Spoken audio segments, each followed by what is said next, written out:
facem rețeta de cozonac opărit cu lapte. Aici sunt ingredientele. Ouă de casă.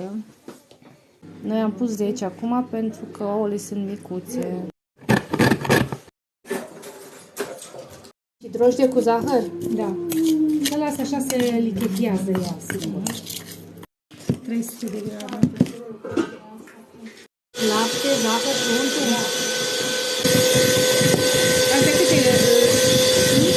200 de ml. Da, și 200 de ml. Da.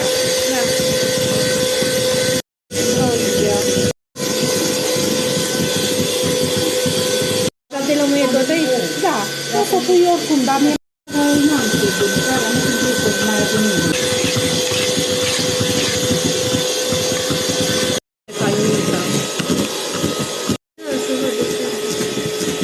Esență de vanilie asta? De ulei.